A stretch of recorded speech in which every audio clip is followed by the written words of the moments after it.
혹시 1988년도에 올림픽을 기억하시는 분이 계십니까?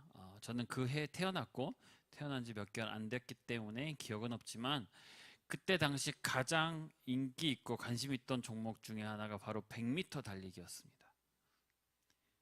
100m 달리기의 최강자는 그때 당시 칼 루이스라는 인물이었고 88년 올림픽에서 벤 존슨이라는 선수가 9.79라는 기록을 세우면서 신기록으로 우승을 하게 됩니다. 하지만 3일 후에 벤 존슨의 금메달은 2위였던 칼 루이스에게 3일 만에 넘어가게 됩니다. 그 이유가 벤 존슨이 약물을 복용했다라는 것이 밝혀지게 되면서 금메달 박탈과 함께 선수 자격이 2년이 정지되고 커리에 금이 가게 됩니다.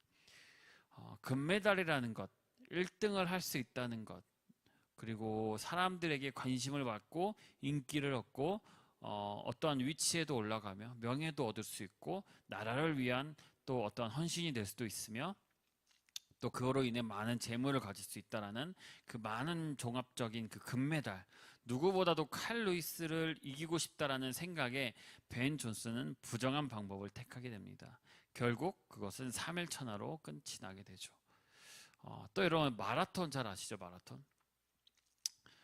우리나라 선수 중에 손기정이라는 선수가 있습니다. 그러나 그때 당시에 1등을 한 적이 있는데 그때 당시가 일제강점기 시대였기 때문에 손기태이라는 이름의 일본 자격으로 참가하게 됩니다. 그러니까 태극기를 마음에 들고 가는 것이 아니라 일본 일장기를 여기다 가슴에 두고 이제 참가하게 되죠.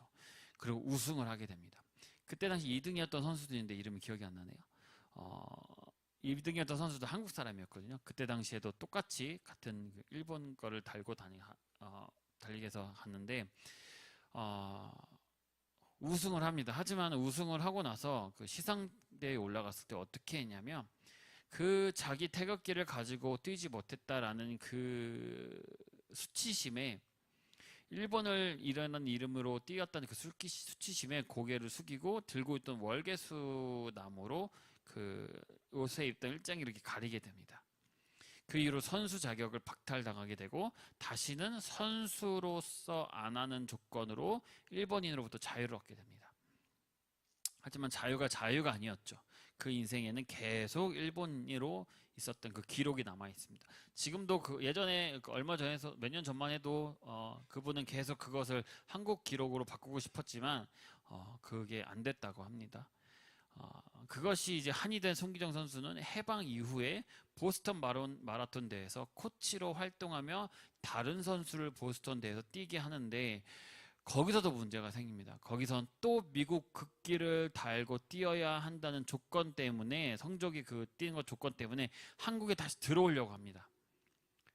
한국이라는 이거를 뛰지 못하면 이건 뛸 이유가 없다라고 해서 이제 들어오려고 하는데 그래도 어떠한 방법이라도 써야 되지 않을까 하고 기자회견을 열고 사람들의 마음에 감동이 되어서 이제 그 룰이라는 것을 없애고 코리아라는 글씨와 한국 그 태극기를 직접 달고 뛰어서 그 선수가 1등을 하게 됩니다. 우리 인생에 사람들이 많이 달리기와 비유를 하고 있습니다. 인생이 길다라고 하는 사람은 마라톤처럼 천천히 가야 한다고 하는 반면에 인생이 짧다. 그러니 그렇게 주장하는 사람들은 100m 달리기와 같이 폭발적인 힘으로 힘차게 살아야 한다라는 사람들도 있죠. 두 가지 다 틀렸다라고 말하기보다는 결국 둘 다 똑같이 달리고 또 달려야 한다라는 것입니다. 그러나 우리가 인생의 달리기를 열심히 달렸다고 해서 무조건 또 인정받는 것도 아닙니다. 송기정 선수처럼 금메달을 달지만 환호받지도 못하고 기뻐하지도 못하고 대한민국인으로서 인정받지도 못하는 사람도 있고 벤 존슨처럼 부정한 방법으로 달린 사람들 또한 결국 그에 대한 대가를 받게 됩니다. 오늘은 이 말씀의 솔로몬을 통해서 우리가 인생이라는 달리기를 하면서 버려야 할 것들, 집착에 대해서 이야기하고 있습니다. 그 첫 번째로 뭐라고 얘기하냐면 재물이다라고 얘기합니다. 첫 번째는 재물에 대한 집착입니다. 솔로몬은 재물에 대한 집착이 우리의 인생을 불행하게 만들고 마음을 무겁게 만드는 것을 먼저 이야기하고 있습니다. 그러한 집착들로 인해 하나님께 많은 것을 받았음에도 불구하고 그것들을 누리지 못하는 사람의 인생은 결국 실패한 인생이다라고 하는 것입니다. 제가 하나 읽게요. 전도서 6장 2절에 보시면 어떤 사람은 그의 영혼이 바라는 모든 소원에 부족함이 없어 재물과 부요와 존귀를 하나님께 받았으나 하나님께서 그가 그것을 누리도록 허락하지 아니하셨으므로 다른 사람이 누리나니 이것도 헛되어 악한 병이로다. 어떤 한 사람에게 하나님께서 재물과 부요와 존귀를 선물로 주셨습니다. 그런데 하나님께서 주신 이 풍성한 선물에 감사하지 않고 또는 깨닫지도 못하고 또는 만족하지 않은 사람은 실패한 인생이라고 솔로몬은 경고하고 있습니다. 하나님께서 주신 것을 누리지 못하고 다른 사람이 모든 그 풍성함을 누리게 되기 때문입니다. 그래서 우리 인생에는 많은 재물과 부요와 존귀를 얻는 것은 물론 좋습니다. 좋죠. 그러나 이보다 더 중요한 것은 그것들을 잘 사용할 수 있는 지혜가 더 중요하다는 것입니다. 하나님께서 주신 것들을 잘 관리하고 하나님과 이웃을 위해 지혜롭게 사용함으로써 참된 만족이 있고 참된 기쁨이 있으며 그것들을 하나도 놓치지 않고 누릴 수 있는 인생이 되는 것입니다. 전도서 5장에 보시면 솔로몬은 이 세상의 권력은 헛된 것이다 라고 얘기를 해요. 권력을 가지려고 하는 이유가 뭡니까? 권력을 가지려고 하는 이유는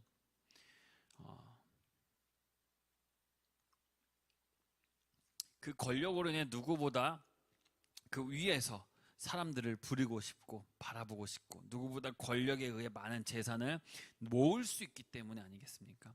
솔로몬은 이 권력 위에 더 높은 권력이 있다라고 얘기합니다. 그러면서 권력자나 일반 백성은 땅의 소산물을 먹고 살아야 한다는 사실을 강조하고 있습니다. 땅의 소산이라는 것은 무엇이냐면 창조주 하나님으로부터 나온 것이에요. 그러니까 권력을 가진 왕이든 권력이 없는 일반 백성이든 결국 하나님께서 주시는 그 땅의 소산을 먹고 살 수밖에 없기 때문에 모든 권력도 하나님 앞으로부터 나오는 것이고 세상의 모든 권력은 쓸모없는 것이며 모든 권력을 통치하시는 하나님의 계심을 기억하고 겸손히 살아야 된다는 것이죠. 권력을 얻는다고 해서 그 모든 것을 다 누릴 수 있다는 것이 아니죠. 권력 위에 더 높은 권력, 하나님이 계신다는 것입니다. 또한 5장 17절에 보면 재물 또한 헛된 것이다 라고 얘기를 합니다. 권력뿐만이 아니라 재물조차도 헛된 것이다 라고 얘기합니다. 재물을 가진 사람은 결코 만족을 못한다고 얘기합니다. 제가 한번 읽겠습니다. 5장 17절에 보시면 일평생을 어두운 데서 먹으면 많은 근심과 질병과 분노가 그에게 있느니라 라고 얘기를 해요. 그 욕심을 채우기 위해서 또다시 수고하게 되는 이 모든 일들이 헛되며 바람을 참으려는 수고이다라고 말합니다. 그래서 재물을 가진 사람은 일평생 어디서 어두운 데서 무엇을 근심과 질병과 분노에서 살아간다라고 솔로몬은 경고하고 있는 것이죠. 그렇다고 권력을 가지고 재물을 가진 것이 악한 것이다라고 얘기하는 것이 아닙니다. 아까 말했던 것처럼 솔로몬이 말하는 것은 권력과 재물에 집착하는 것이 우리의 어둠에 헛된 것이라고 얘기하는 거예요. 그래서 정직하게 수고하여 거두는 드린 권력과 재물이라면 그것들을 바르게 사용하는 삶의 태도를 가지라는 것입니다. 하나님께서 주신 선물들을 하나님과 그의 이웃을 위하여 지혜롭게 사용하는 것이 우리 그리스도인들의 참된 모습이 아닐까 합니다. 두 번째로는 무엇에 집착하지 말하냐면 삶에 집착하지 말라고 얘기합니다. 하나님께서 주신 것을 잘 사용하는 지혜가 중요하다라고 솔로몬은 강조하고 있다고 말씀드렸는데 이어서 말하는 것이 메멘토 모리, 즉 죽음을 기억하라는 것이에요.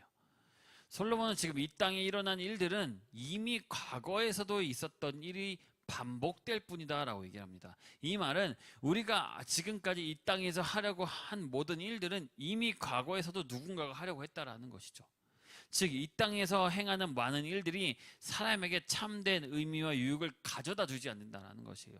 그래서 솔로몬은 그림자처럼 지나가고 짤없는 덧없는 삶에 지나치게 집착하지 말라는 것입니다.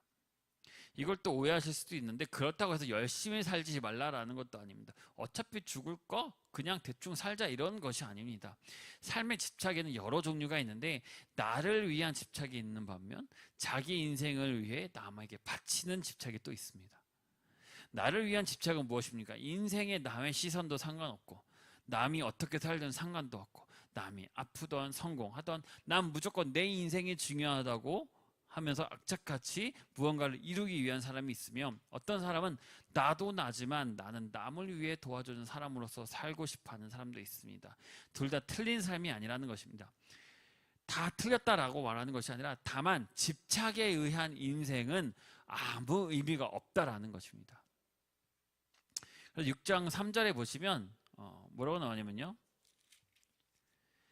사람이 비록 100명의 자녀를 낳고 또 장수하여 사는 날이 많을지라도 그의 영혼은 그러한 행복으로 만족하지 못하고 또 그가 안장되지 못하면 나는 이르기를 낙태한 자가 그보다 낫다 하나니. 사람의 수고는 다 누구를 위한 것입니까? 행복을 보지 못하면 마침내 다 한 곳으로 돌아가는 것뿐 아니냐. 그래서 7절에 이어서 뭐냐면 사람의 수고는 누구를 위해서? 다 자기의 입을 위함이다. 그 식욕은 채울 수 없다라고 나와요. 사람의 수고는 다 자기를 위한 것이라고 얘기합니다. 그리고 재밌는 사실은 내가 아무리 나를 위해서 하는 것이더라도 절대로 그것을 채울 수 없다고 얘기합니다. 아까 그래서 뭐라고 얘기했을까? 재물을 가진 사람들은 욕심이 끝이 없다고 얘기를 하죠. 솔직히 사람이 죽을 때가 되었을 때 몇 명이나 나의 인생은 괜찮은 삶이었어. 난 단 하나도 후회가 없다. 라면 죽는 사람이 얼마나 될 것 같습니까? 10명에 1명도 될까 말까라고 생각을 합니다. 아마 마지막 죽는 사람까지도 사람은 일평생 살면서 후회하게 되어 있습니다. 하루에도 몇십 번씩 후회를 합니다. 그때 이렇게 말을 했다면, 그때 이런 선택을 했다면, 그때 그냥 그걸 먹었더라면, 이 말은 죽는 순간까지도 만족을 못한다라는 것이에요. 후회가 뭡니까? 내가 그것을 가지지 못해서, 하지 못해서, 이루지 못한 것에 대한 후회거든요. 그것이 결국엔 뭐예요? 만족을 못한다라는 것입니다. 돈뿐만이 아니라 무엇을 하든 만족을 못한다라는 것이에요. 그래서 12절에 보시면 있겠습니다. 헛된 생명의 모든 날을 그림자같이 보내는 일평생에 사람에게 무엇이 낙인지를 누가 알며 그 후 해 아래서 무슨 일이 있을 것을 누가 등이 그에게 고하리요. 나오죠. 일평생에 사람에게 무엇이 낙인지를 누가 알며. 아담과 하와가 하나님 말씀에 불순종합니다. 그래서 이 땅에 죄와 죽음이 들어옵니다. 그 후에 우리는 이 인생을 하루도 편할 날이 없다는 것입니다. 모든 인간은 땀을 흘려서 일을 해야 됐고 출산의 고통을 겪어야 됐고 일평생을 수고와 근심과 질병과 고통 속에 살아가야 됩니다. 나 혼자만의 고통이 아니라 모든 인간들이 동일하게 겪는 것이죠. 해 아래 우리의 삶은 이같이 고통의 연속인 것입니다. 하나 끝났다고 다 끝난 것이 아니죠. 하나 끝나면 또 곧바로 다른 고통이 찾아옵니다.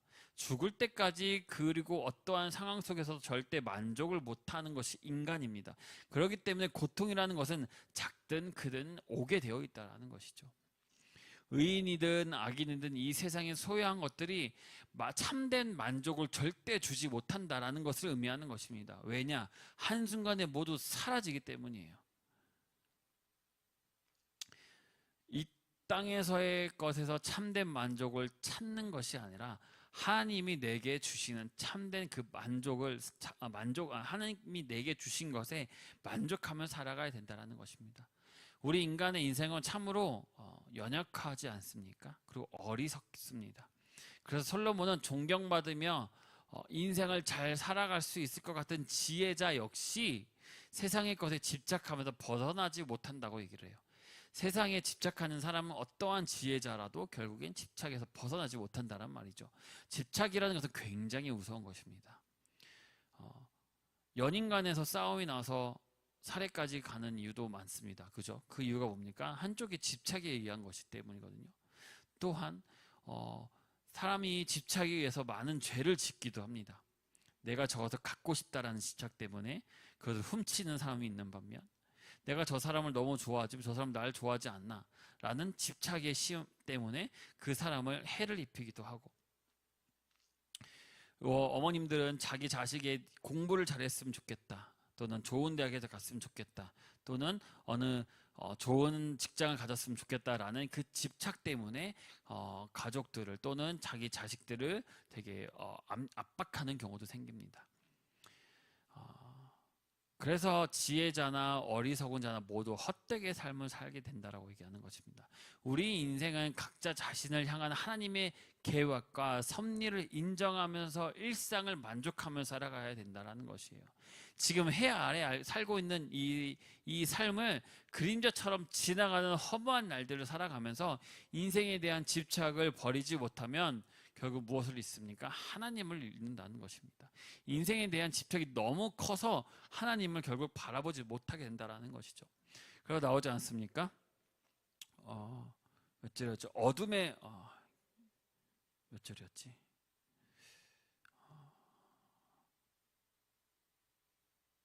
모르겠습니다. 어둠에 지낸다고 그랬거든요. 어둠에 산다고 얘기했거든요. 어둠에. 그렇다고 극단적으로 받아들여서 모든 것을 그만두거나 하라는 뜻으로 그렇게 받아들이지 않으시길 바랍니다. 하나님은 이 세상에서의 일을 열심히 일하는 사람들을 분명히 좋아하시고 칭찬하십니다.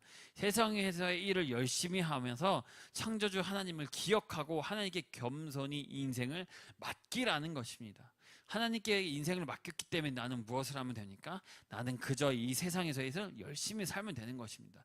다만 이것에 대한 집착이 아니라 하나님께서 나를 인도하신다는, 나를 끌고 가신다는, 나에 대한 계획을 행하고 계신다는 것을 기억하라는 것이죠. 결론입니다. 이 세상은 우리가 죽어서까지 가지고 가는 재산이나 권력은 절대 없습니다. 내가 아무리 이 세상에서 가진 모든 것들이 이런 거 많다고 하더라도 죽으면 다 사라지는 것이죠. 우리 그리스도인들 영원한 하나님의 나라가 있음을 기억해야 됩니다. 그래서 그리스도인들에게 있어서 죽음을 기억하라라는 말은 다른 말로 하면 하나님 나라를 소망하라라는 것입니다. 이 땅에서의 인생의 지나친 집착을 버리시길 바랍니다. 하나님께서 주신 것에 감사하며 기쁘게 살아가시길 바랍니다. 그리고 날마다 이 땅의 것이 아닌 저 높은 것을 소망하며 살아가시길 바랍니다. 우리의 인생이 하나님께 인정받은 것이 참된 기쁨이 되는 것이며, 가장 보람 있는 인생은 하나님께 순종할 때야말로 누리게 되는 것입니다. 세상에 주는 기쁨이 아니라 하나님께서 주신 참된 기쁨을 누리시는 여러분이 되시기를 바랍니다. 아멘. 이제는 우리 주 예수 그리스도의 은혜와 하나님 아버지의 거룩하신 사랑과 살아계시고 지금도 함께 하시고 사명을 기름 부으심으로 인도하시는 성령님의 그 크신 은혜와 사랑이 지금 우리 모든 성도와 교회와 축복에 지금부터 영원토록 함께 있을지어다. 아멘.